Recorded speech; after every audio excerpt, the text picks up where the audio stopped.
আসসালামু আলাইকুম সম্মানিত ভিউয়ার্স, আমি আইসপি টেকনিশিয়ান শিমুল। তো আপনারা এখানে দেখতে পাচ্ছেন যে একটি গ্রাহকের টিভিতে ইউটিউবে মাঝে মধ্যে এরকম স্ক্যানার আসছে। ঠিক আছে, তো এই স্ক্যানারটি আপনারা পার্মানেন্টলি কিভাবে রিমুভ করবেন সেই পদ্ধতিটি আপনাদেরকে দেখাই দেবো। তো এই স্ক্যানারটি পার্মানেন্টলি রিমুভ করার জন্য আপনাদেরকে একটি স্মার্ট মোবাইল প্রয়োজন হবে এবং যে ইন্টারনেট এই টিভিতে কানেক্ট আছে সেই রাউটার ইন্টারনেট একটা স্মার্ট মোবাইলে কানেক্ট থাকতে হবে।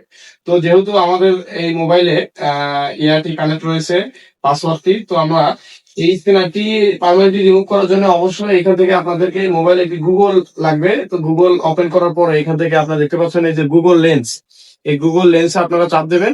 লেন্সে চাপ দিয়ে এখানে এই ইউটিউবের স্ক্যানের উপর ধরবেন। তো আপনারা ইতিমধ্যে দেখতে পাচ্ছেন এখানে একটা কিউআর কোডের উপরে কিন্তু একটা ইউটিউবে একটা লিঙ্ক আছে। তো এই লিঙ্কের উপরে আপনারা ডিরেক্ট এখান থেকে চাপ দেবেন। লিঙ্কের উপর চাপ দিতে এরকম একটা ইন্টারফেস আসবে, এখান থেকে আপনারা কন্টিনিউ চাপ দেবেন। তো কন্টিনিউ চাপ দেওয়ার পরে আপনারা কিছু সময়ের মধ্যে দেখতে পাবেন।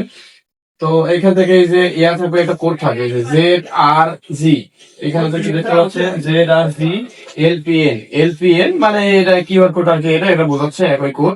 তো এই কোডটা আপনারা মিলিয়ে নেবেন। তো মিলিয়ে নেওয়ার পরে এখান থেকে আপনারা চালিয়ে যান অপশনে একবার ক্লিক করবেন। তো আমরা এখান থেকে চালিয়ে যান অপশনে একবার ক্লিক করতেছি। তো দেখতে পাচ্ছেন আপনারা এই যে পরবর্তী অপশনে এখানে একটা আছে ক্যান্সেল, একটা আছে কানেক্ট। তো এখান থেকে আমরা এখন এখান থেকে কানেক্ট দিয়ে নেব।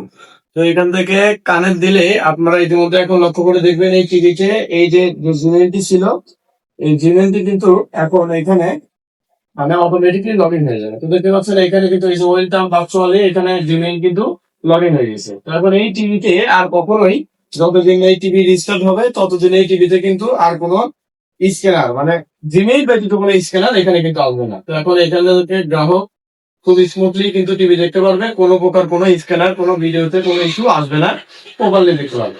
তো এইভাবে আপনারা ঘরে বসে নিজে নিজে আপনার টিভিতে স্ক্যানার প্রবলেমটি সমাধান করে নিতে পারবেন।